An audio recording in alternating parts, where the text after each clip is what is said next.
Hello students, let's move on to the next topic, that is potential energy of a dipole in a uniform electric field. So in the previous class we saw an expression for the torque when an electric dipole was placed in a uniform electric field. So in that we started from the basic, that is we learned what is an uniform electric field and what is a non-uniform electric field. So I had told you that uniform electric field is the one in which at every single point the magnitude and the direction of electric field remains same, correct? So basically we have a dipole. That was the first case, right? We have a dipole which is placed in a uniform electric field. I have drawn the figure over here, okay, and we are going to find out the potential energy which is stored in this dipole. Now what is a potential energy? Potential energy is nothing but the stored energy of any body, right? That is the basic concept behind potential energy. So unless and until you do particular work on that body will never save a potential energy. So unless and until the body is over here is electric dipole. So unless and until you do particular work on this dipole, the dipole is not going to have any potential energy. So how do I do work on this dipole? So when I place this electric dipole in a uniform electric field, okay, maybe in unstable equilibrium, or maybe when P is perpendicular to E, okay, either of the case, what happens is a torque is applied on this dipole and which tends to make it stable. That is, it gets P and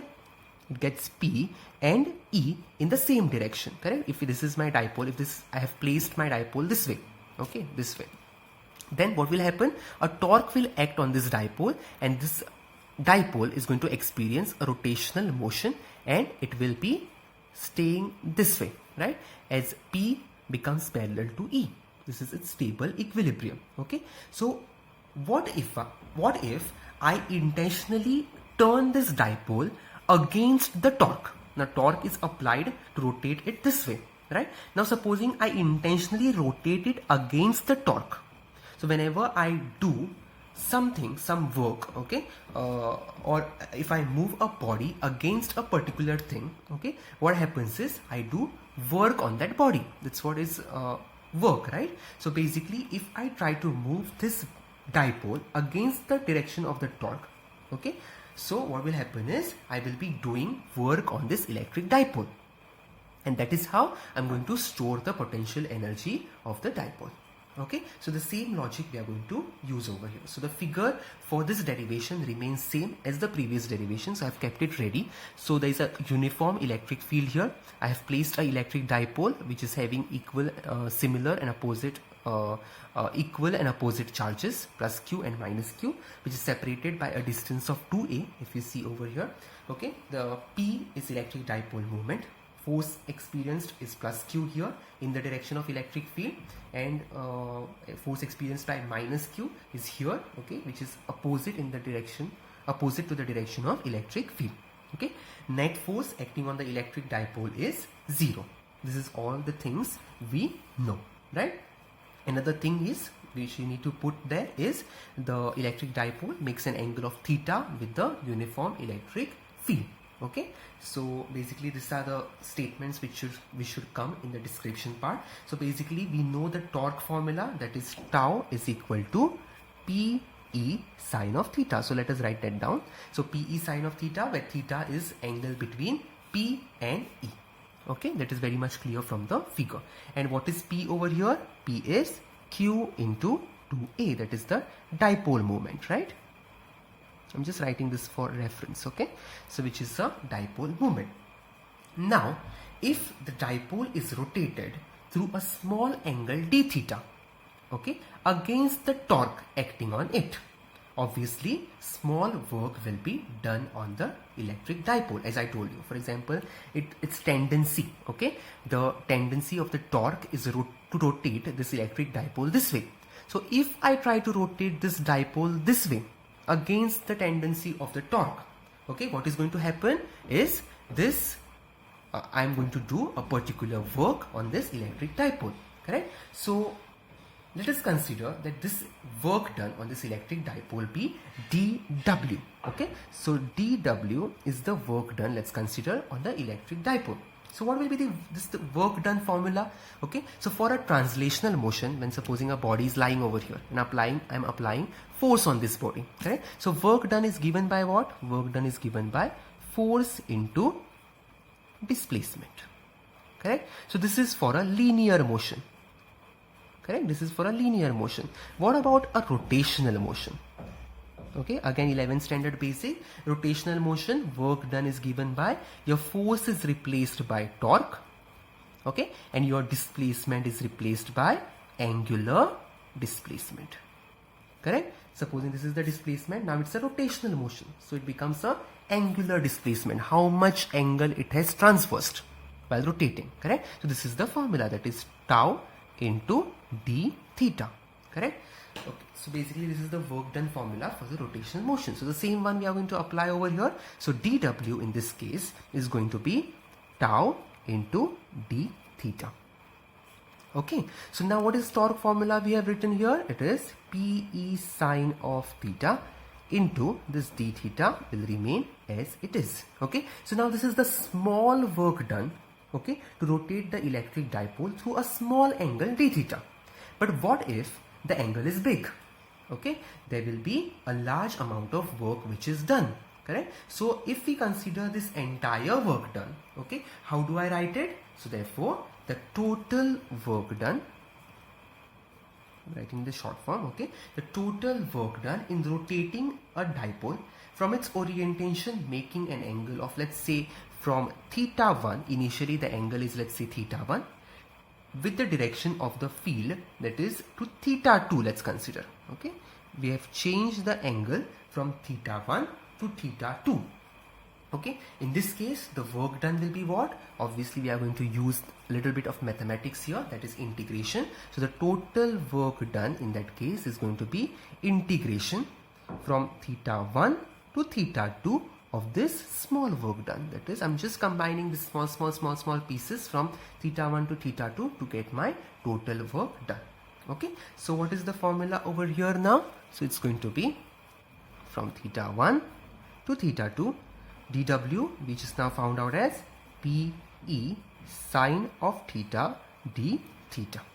Okay, so Pe is constant, we are going to integrate it with respect to theta, so Pe is constant here, so Pe I'll remove out. Okay, and let's integrate sine of theta with respect, with respect to theta, obviously is going to be minus cos of theta, which is going from theta 1 to theta 2. Let's substitute the limits of integration. So what do I get over here? It's going to be Pe minus cos of upper limit first minus the lower limit theta 1. Just substitute first theta 2 and then theta 1. Okay, just substituting the limits. Okay, sine I've kept the same. Okay, so let's adjust the terms over here. What do we get? Plus minus into minus will become plus, so I'll write this term first, cos theta 1, just to make it look good. Okay, minus cos of theta 2. Okay, it's going to be your total work done. So this total work done is nothing but the energy stored, that is the potential energy stored of a dipole. Okay, so we can very well write U is equal to Pe. So basically work done is nothing but the energy, okay, potential energy. So it is Pe cos of theta 1 minus cos of theta 2. Okay, so this is your expression for the potential energy of an electric dipole. So let's mark it down, just box it up. Okay, an important equation, this is minus. Okay, so now if initially the dipole is oriented perpendicular to the direction of field, let's consider, supposing the dipole was like this, that is perpendicular to the electric field. Okay, in that case what will be theta 1? So if, okay, I'll write it, initially dipole is oriented perpendicular to field, correct? So in that case what is going to be theta 1? Theta 1 is obviously going to be 90, because angle between P and E is going to be perpendicular angle, that is 90 degrees. Okay, and next, say supposing it was like this and then it was like this and then it is rotated to an angle, particular angle, let's say theta. Okay, to be general, let's say theta. So in this case let's consider angle theta 2 is, let it be theta degrees. Okay, so then what will be the potential energy of the dipole in that case? We'll just replace theta 1 by 90 degrees and theta 2 by theta. Okay, so what will be U in that case? It's going to be PE cos of 90 minus cos of theta. Cos of 90 is 0, right? So it's 0 minus cos of theta. So it's going to be minus PE cos of theta. This is going to be your potential energy of the dipole, okay, which I can also write as P dot E with a negative sign, which is carried from here. Okay, which is a negative sign. This is a scalar product. It is dot product. Okay, so this is another expression.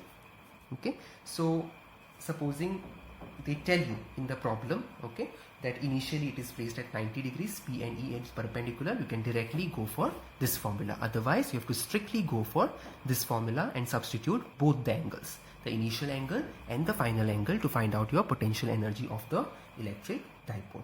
Okay, so let's move on to the analysis over here. Let's see the stable condition and unstable condition.